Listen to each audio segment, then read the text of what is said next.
Mountains shrink from clouds. Mountains shrink from clouds to form the house of man, to invade the sky, forming goals more grand. Beyond the stars asunder lies something we try to wonder, but don't dare form. The brains of man are strong, hearts of man stronger, but the strongest gluttony.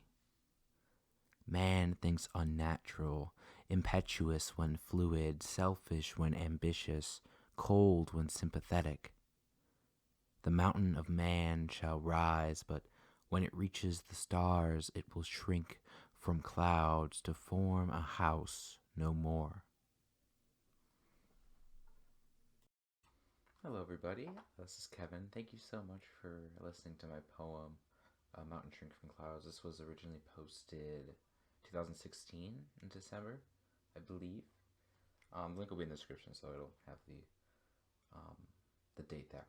But yeah, no, this poem is interesting. I like it, but at the same time, I think there are definitely moments that it is weaker than some of my other poetry. I didn't get to step up from the previous one that I shared with you. However, I do think there's still definitely some issues. So, again, this sort of title, Mountain Shrink from Clouds, originally when I first wrote that, I was like, oh my gosh, like that's the line that like started the poem, that like single line. I was like, okay, that's such a good line, I need to write a poem around it. And it's an okay line, but it's nothing like special nowadays where I wouldn't be like, oh my goodness, that's insane. But I mean, it's a cool line, it's a cool image for sure. Anyways, so continuing, I think the idea of like meter, elements that I didn't really consider when I originally would write poems, it kind of came naturally in this poem. Or maybe more rhythm than meter, not necessarily meter. But the idea of the 5 syllables in that first stanza, mountains shrink from clouds to form the house of man, to invade the sky, forming goals more grand. That first stanza right there, I think does a lot. Even though like I didn't really even try for it to kind of fill that syllable meter, that syllable rhythm, but it did pretty well. And I also liked how there were moments where there's just random rhymes that just kind of came sort of on a whim, asunder, wonder, a little bit of stronger. When I read it, it sounded a bit more like a rhyme than it does without it. Yeah, that was really cool. I also liked how this third stanza right here kind of goes downwards like a funnel, and then it comes back and forms back into shape. And I really liked that. And I guess the message in general, like the idea of like, oh, these mountains, these giant mountains that man or humanity creates are eventually going to fall. You know, it's just an inevitability in a lot of cases, just throughout history and what have you. And so I thought that was a really cool message just in general. You know, it is a bit, high school, angsty high schooler who's not really like, too in on it, I guess. But yeah, I think there's also some interesting things that I didn't really quite like.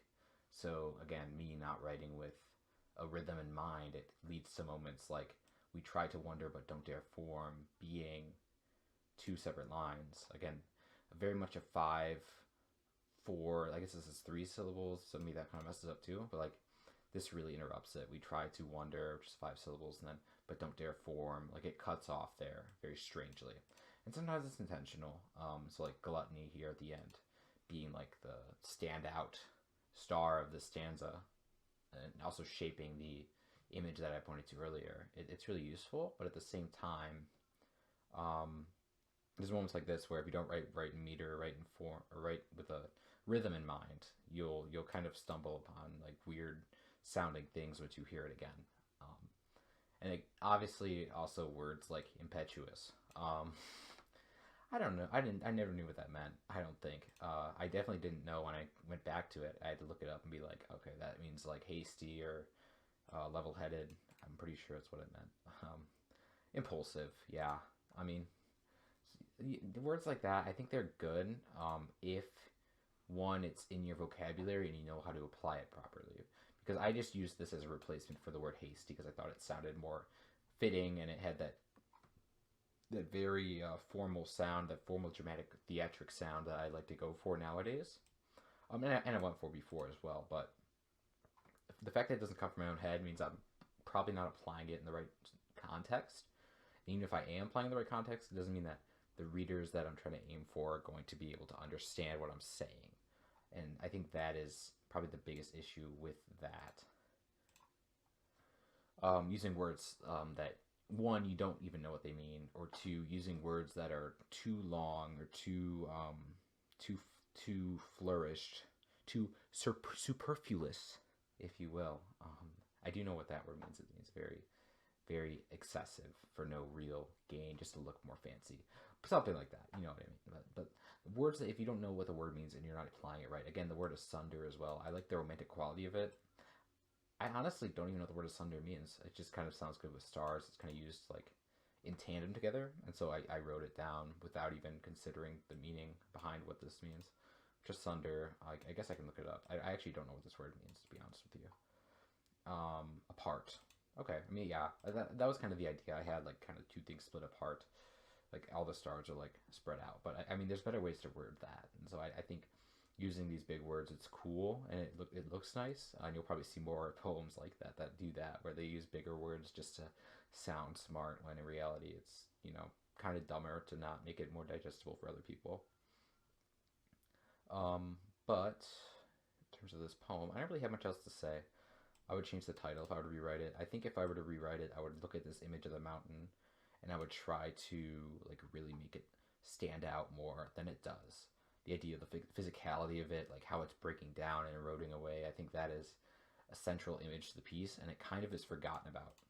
Like it's definitely the central image still throughout, but it's like an afterthought until the very end, where it's like more of a metaphorical thing of like, oh, humanity's constantly striving for new peaks, but eventually it'll, you know, erode away or whatever. But it doesn't quite hit the mark because it just kind of forgets about the central image. I think that's a big key for a lot of poetry, is you need to have this sort of central image to work around, which I establish kind of like accidentally, because again, this is a poem from 4 years ago and I'm not, you know, training to do it. I don't have enough writing under my belt to understand these sort of things. But yeah, no, I think there's moments where I really like, again, like the sort of, like I use like forming goals more grand. I like the G sound in that. I like sort of like the sounds that I hit sometimes. Mountain of man shall rise. It's not too bad. Like it works. I like the sort of repetition of this when moment. Impetuous and fluid, selfish and vicious, cold and sympathetic. The rhythm could be better there, but I like the little repetition there. Brains of man, hearts of man, strongest. Like there's some nice moments of repetition and sort of like a continual motion of things, continual progression. But I feel like it's also lacking in some areas as well that it could be definitely striving to reach. Anyways, sorry, I don't know. I feel like rambling is kind of a more fun way to handle these situations. Because, you know, I like these poems, but at the same time, there definitely are rooms to improve upon them. And I think that that's the most important part, is not just looking at your old poetry, or looking at your old writing or your old art or whatever, but kind of looking at it from a critical eye nowadays and being like, okay, well, what would I do differently with this poem? What would I, you know, strive towards? And what are the issues, and what are also the takeaways? You know, what's the stepping stones towards your writing style or your art style in the future? I think that's the key when looking at your older art and all that. I do plan on posting new art as well, new poetry. Eventually, I'm kind of like working on this collection right now, so I'm not really sharing a lot of that personally, outside of like a few workshops or what have you. But you know, these older poems, they're really fun to look at, and it's really cool to like see like where my writing style was and how it's grown over the years. But yeah, hopefully you enjoy the video. Again, thank you for listening, if you made it this far, and yeah, have a wonderful day.